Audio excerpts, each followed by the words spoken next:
मेरे साथ कोई पढ़िए यूहन्ना का 10 अध्याय और उसका 10वां वचन। ब्रदर विजय पढ़ेंगे जोर से। चोर केवल चोरी करने। कितने लोग हैं जो चोर रात को आपके लिए फ्लावर पॉट लेके आता है? कोई है रात को जो चोर आपके घर में आता है? हेलो मैडम, हाय, मैं वापस जा रहा हूं। क्यों आता है वो? कुछ तो चुराने आता है। हाँ, आगे। मार डालने और नाश करने को आता है। हाँ, मैं इसलिए आया हूं हाँ, कि वे जीवन पाए। हाँ। और बहुतायत से पाएं। आइए सब यहां ध्यान दीजिए। मैंने देखा है कि थोड़े दो टाइप के चोर होते हैं। एक सस्ती चीजें चुराते हैं, चप्पल लेके जाते हैं बाहर से, और कुछ ऐसे होते हैं जो चीजें लेके जाते हैं, राइट है। लेकिन एक ऐसे होते हैं जिनको पता है कि कौन सी चीज कहां पड़ी है। तो मैं सबसे पहले ये चाहता हूं कि आप अपने बाजू वाले को बोलो, शैतान सस्ती चीज नहीं चुराता। हाँ बोलो, वो बहुत महंगी चीज चुराता है। आप जानते हैं यहां पर शैतान का एक नाम लिखा है बाइबल के अंदर। उसका पहला नाम है सांप। प्रकाशित वाक्य में यही सांप क्या बन गया है? Dragon. Devil also grow. Believers grow नहीं कर रहे, डेविल भी ग्रो कर रहा है। पहले वो सांप था, बाद में ड्रैगन बन जाता है। सुनिए यहां क्या लिखा है। उसका पहला नाम था सांप। उसके बाद आप अय्यूब की किताब में पढ़ेंगे, उसका दूसरा नाम है बलियाल। कुरिन्थियों में लिखा है बलियाल और प्रभु का आपस में क्या नाता, उसका एक नेम है वो। उसके बाद आप एक और वचन उसके लिए पढ़ेंगे, उसका नाम अधिकतर भजन सहायता में उसका नाम है दुष्ट। और उसके बाद आप यहेजकेल में उसका एक वचन पढ़ेंगे, उसका नाम है बोर का चमकता हुआ तारा। और उसके बाद आप नए नियम के अंदर उसका पहला नाम पढ़ोगे, परखने वाला। टेम्पटर इंग्लिश में लिखा गया, टेम्प्ट करने वाला। और उसके बाद तरह तरह के नाम है, झूठा, भाइयों को बरमाने वाला, सिंह के समान खड़ा होगा। लेकिन यीशु ने उसका एक यहां पर नाम बताया है, और ये नाम है कि वो चोर है। बाइबल कहती है वो चुराने में माहिर है। वो एक ऐसा चोर है कि इतनी चोरियां कर चुका है कि लोगों को पता तक नहीं चला है कि हम खाली हो गए। लेकिन उसके चोरी करने का तरीका इतना खतरनाक है कि अच्छे भले लोग बुद्धि की कमी होने की वजह से उसकी ट्रिक्स को नहीं समझ पाते। लेकिन आज से बहुत साल पहले एक परमेश्वर का दास था, वो उसे पागल नहीं बना पाया। उसका नाम था संत पौलुस। इसीलिए वो कहता है कि हम उसकी युक्तियों से अनजान नहीं है। वो जानता था कि वो कैसे आता है। कुरिन्थियों को वो लिखता है कि मैं डरता हूं कि जैसे सांप तुम्हारे घर में आकर जैसे हवा को उसने बहकाया, कहीं वो तुम्हारे मनों को भी उस बहका न दे और तुम्हारी सीधाई और पवित्रता को, इंग्लिश में लिखा है अ सिंपल डिवोशन, वो तुम्हारे अंदर से चुरा न ले। आज मैं आपको थोड़ा बताता हूं कि डेविल क्या करता है, क्योंकि अगर परमेश्वर ने अपने वचनों में हमें उसे दिखाया है तो मुझे लगता है कि यह जानना हमारे लिए बहुत जरूरी है। लिसन, मैं आपको बताना चाहता हूं, एक समय था जब यीशु मसीह एक घर में गए और उन्होंने वहां पर एक कॉटेज मीटिंग ली, और यह मीटिंग थी मार्था और मरियम के घर में। आप जानते हैं, आप कहां भी नहीं पढ़ोगे कि इन मीटिंग्स के अंदर लाजर बैठता था, राइट? कितने लोगों को ऐसा ख्याल आता है मीटिंग के टाइम ही आज घर पे बैठ के बाइबल पढ़ते हैं, आज नहीं जाते, आज घर पे ही प्रेयर कर लेते हैं। कई बार ऐसा होता है ना, कई बार ऐसा होगा, आपको ख्याल आएगा आज घर पे ही बैठ के प्रेयर कर लेते, आज घर पे ही वचन पढ़ लेते। डू यू नो कहां भी नहीं लिखा गया है ये सब। सुनिए फिर क्या हुआ। यीशु मसीह वहां आए और यीशु ने वहां पर एक प्रचार किया, और वो प्रचार मेंशन है बाइबल के अंदर कि उनके परिवारों में क्या प्रचार हुआ। वहां पर प्रचार हुआ, यीशु मसीह एक जगह बैठ के वहां प्रचार कर रहे थे कि यदि कोई परमेश्वर पर विश्वास करेगा तो वो अवश्य उसकी महिमा को देखेगा। ये प्रचार करने के बाद मार्था और मरियम बहुत खुश हुई होंगी। लेकिन एक समय आया जब उनका भाई लाजर बीमार था और उन्होंने यीशु को संदेशा भेजा, और यीशु ने यह सुन के कि उनका भाई बीमार है और वो उनसे प्रेम भी करता है, लिखा हुआ है, उसने अपनी यात्रा को डिले कर दिया। और यीशु ने अपने चेलों से कहा रुको, और लिखा है 4 दिन के बाद जब यीशु वहां पहुंचा और उसने उनसे पूछा कि तुम्हारा भाई कहां है। कई लोग कहते हैं ना कि यीशु सिर्फ परमेश्वर ही था। देखो वो कितना मनुष्य था। एक दिन वो अंजीर के पेड़ में फल ढूंढने गया क्योंकि उसे नहीं पता था उसमें है कि नहीं है। लोग उससे पूछते थे तेरा दोबारा आना कब है, बोलता है मुझे नहीं पता है। अब उसे यह भी नहीं पता था कि लाजर एक्चुअली मर चुका है, वो हमारी तरह इंसान था। आप जानते हैं इजराइल के अंदर सब ये बिलीव करते हैं कि वो सिर्फ एक इंसान था। वो लोग ये बिलीव नहीं करते कि वो परमेश्वर का बेटा था। और हम यहां पर अन्य जातियां सिर्फ ये विश्वास करते हैं कि यीशु सिर्फ परमेश्वर था। हम ये विश्वास नहीं करते कि वो इंसान भी था। अगर जब वो कहता है मैं परमेश्वर हूं, इसका मतलब क्या है? वो आपसे आराधना मांग रहा है। आओ मुझसे प्रेयर करो, मेरी आराधना करो। लेकिन जब वो कहता है मैं मनुष्य हूं, इसका मतलब क्या है? मेरा पीछा करो। देखिए, हर चीज का एक प्रैक्टिकल इंप्लीमेंट है। ऐसी कोई भी, याद रखिएगा, क्रिश्चियनिटी इज वेरी प्रैक्टिकल। ये बहुत प्रैक्टिकल है। बाइबल एक प्रैक्टिकल किताब है। वो सिर्फ दंत कथाएं नहीं बताती है कि पहले ऐसा होता था, ऐसे होता था। प्रैक्टिकल। परमेश्वर ने नहीं कहा मैं था, परमेश्वर ने नहीं कहा मैं रहूंगा। परमेश्वर कहता है मैं हूं, present. I am the great I am. आप जानते हैं उसके बाद क्या हुआ? जब यीशु वहां गया, वो उनसे पूछता है तुमने अपने भाई को कहां रखा? और वो कहती है प्रभु उसे दफनाए हुए तो 4 दिन हो गए हैं। लिखा है यीशु रो पड़ा और उसके बाद यीशु ने एक बात कही। वही संदेश जो उसने उनके घर पे दिया था, वही संदेश अब यीशु ने वापस दे रहा है। मार्था, मरियम, क्या मैंने तुमसे नहीं कहा था? क्या मैंने तुमसे नहीं कहा था? 3rd टाइम आई रिपीट, क्या मैंने तुमसे नहीं कहा था कि यदि तुम परमेश्वर पर विश्वास करोगी तो उसकी महिमा को देखेगी? आप मुझे एक बात बताइए, उन्होंने वचन सुना था, कहां गया वचन? आप और मैं इतनी मीटिंग सुनते हैं, यूट्यूब पे बाइबल पढ़ते हैं, पता नहीं क्या क्या सुनते हैं। कौन है जो आपके अंदर से वर्ड लेके जाता है? डू यू नो, इन दोनों बहनों के अंदर कुछ मिसिंग, कुछ गुम हो गया उसके अंदर। यीशु को वापस रिमाइंड करवा रहा था, क्या तुम्हें नहीं पता मैं तुम्हारे घरों में आया था और मैंने तुम्हें कहा था कि तुम मुझ पर विश्वास करोगे, मेरी महिमा देखोगे। अरे ये तो समय था जब तुम्हारा भाई मर गया था, तुम्हें इस वचन को कैरी करना था, होल्ड करना था कि नहीं कुछ नहीं होगा, वो आएगा हमारे लिए। पर क्या हुआ? वचन चला गया। आज मैंने देखा है, हमने अपने लाइफ को हम लोगों ने इतना कॉम्प्लिकेटेड कर दिया है। हम अपने जिंदगियों में इतनी व्यर्थ बातों से जुड़ गए हैं कि हमारे अंदर जब हम वचन जाता ही नहीं है कई बार, और अगर जाता भी है तो कई बार कैसे चुरा लिया जाता है हमें पता भी नहीं चलता। आप यहां से निकलिए, आप यहां से जाएंगे 17 सेक्शन जाएंगे, आपको मोबाइल का मार्केट मिलेगा। यहां से जाएंगे गोल मैदान पे, वहां पर आपको एक शोरूम मिलेंगे कपड़ों के। आगे जाओगे आपको ऐसे मिलेंगे लोग, स्ट्रीट है पूरा खाने का। फिर आगे जाओगे आपको दिखेगा कि बियर बार्स हैं। इतने प्रोडक्ट हैं हमारे सामने। हवा, शैतान के सामने तो एक ही फ्रूट था, हमारे सामने इतने सारे फ्रूट्स हैं।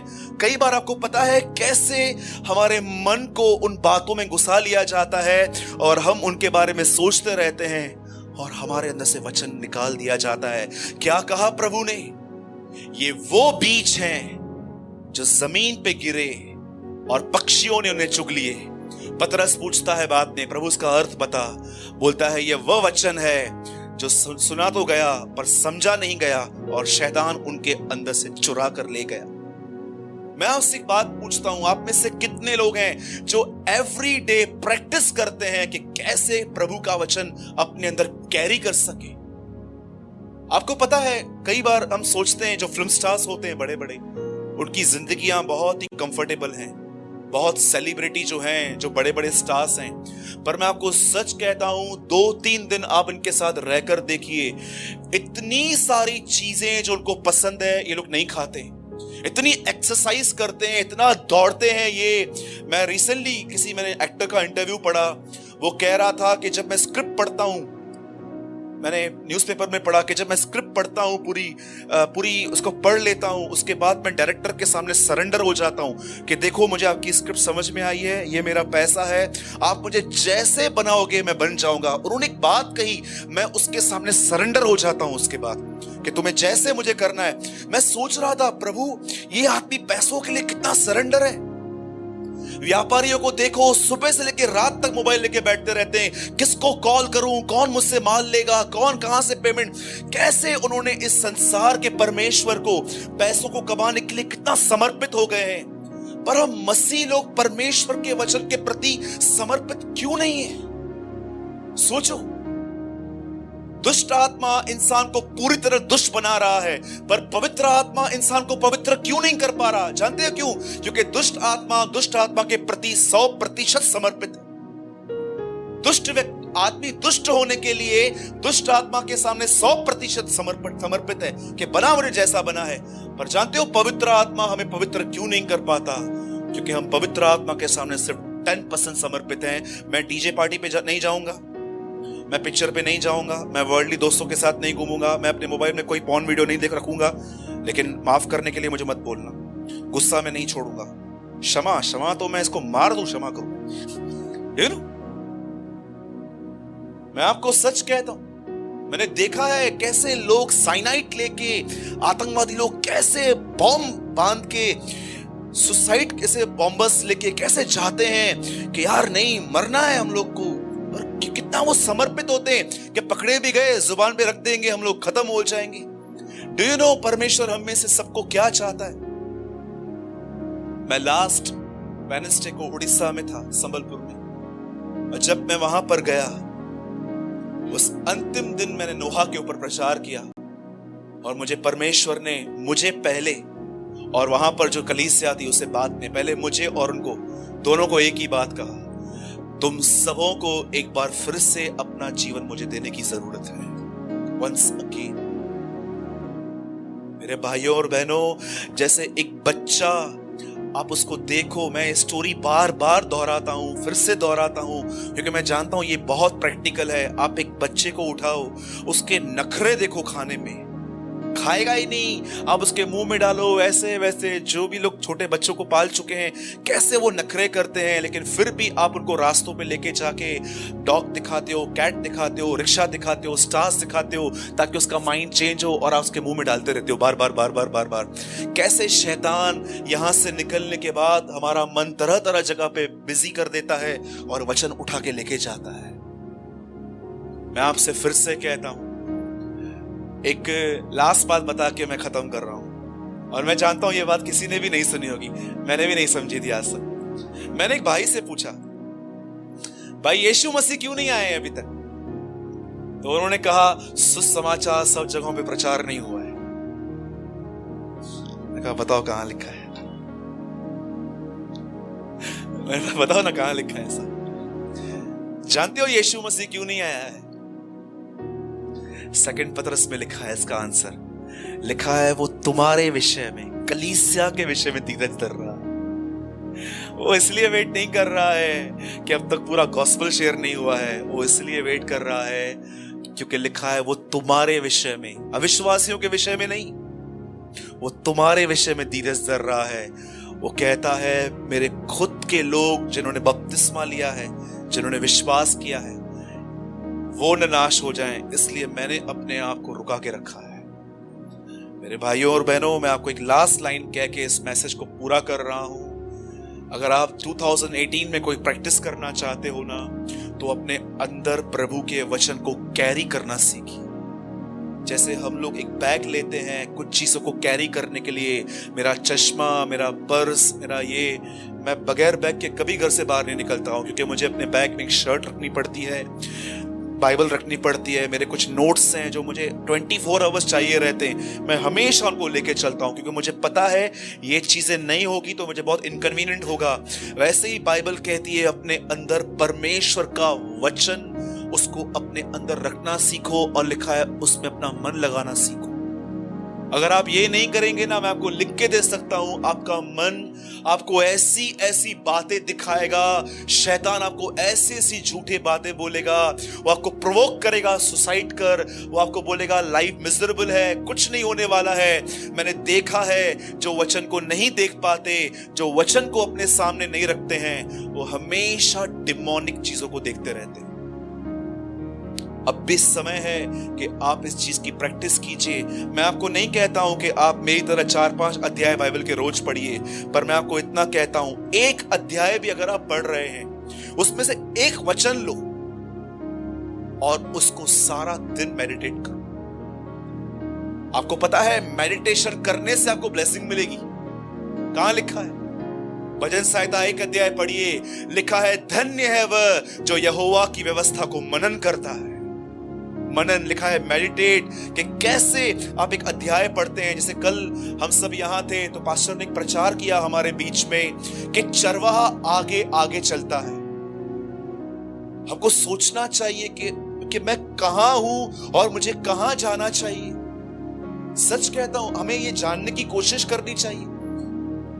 मैं आज दोपहर में बैठ के सोच रहा था, प्रभु मैं दीन हुआ हूं कि मैं घमंडी हो गया हूं। मैं आपको सच कहता हूं, हम जो प्रचार करते हैं ना, हम लोग इतना ज्यादा टेम्प्ट होते हैं अपनी बड़ाई करने के लिए, अपनी बड़ाई कुछ ऐसा बोलते हैं कि हमारा काम रिवील हो कि हमने कुछ अच्छा काम किया, लेकिन हमें शांत रहना पड़ता है। मैं आपसे फिर से कहता हूं, कैरी गॉड्स वर्ड, अपने अंदर अपने हृदयों में प्रभु का वचन रखना सीखिए। आप बहुत आशीष पाएंगे आने वाले समय में। और मैं इतना भी कहूंगा, अगर आपको बाइबल पढ़ना नहीं आता है ना, मैं आपको फिर से कहता हूं, भाई दिनेश से कांटेक्ट कीजिए आप, वो आपको लिसनिंग बाइबल कहां से लाके देगा। सच कहता हूं, अगर आपको पढ़ना नहीं आता है ना, आपकी नजर कमजोर है ना, आप लिसनिंग बाइबल रात को सोने से पहले मोबाइल के बाजू में एक चला के बैठ जाइए और सुनते रहिए कि वो क्या कर रहा है। मैं सच कहता हूं, मेरे पास लिसनिंग बाइबल है। जब मैं बहुत थक जाता हूं, जब मैं देखता हूं कि मेरे पास किताब उठाने की ताकत नहीं है, मैं सो जाता हूं और बाजू में लिसनिंग बाइबल चला के बैठ के सुनता रहता हूं। कुछ ना कुछ तो करना है। रक्षा नहीं करेंगे तो सब घुसेंगे हमारे अंदर। यीशु मसीह दी, कितने लोगों ने मेरी बात को समझा? मार्था और मरियम के अंदर से क्या किया गया? किसने चुराया? मैंने नहीं चुराया। किसने चुराया? शैतान ने चुराया। उसका काम ही चुराना है।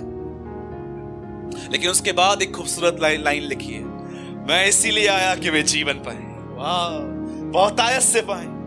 यीशु मसीह नहीं चाहता है। देखा होगा ना आपने, एक ऐसा आदमी जो हॉस्पिटल में नर्सेस पे डिपेंड है, कोई उठाओ, लेकिन एक वो होते हैं जो फुटबॉल में दौड़ते हैं।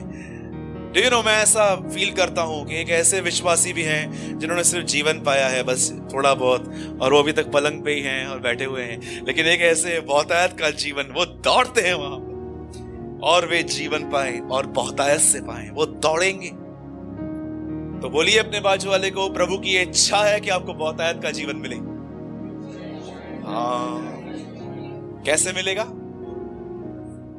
इसको बहुतायत से रखो, जीवन भी बहुतायत से मिलेगा। आमीन।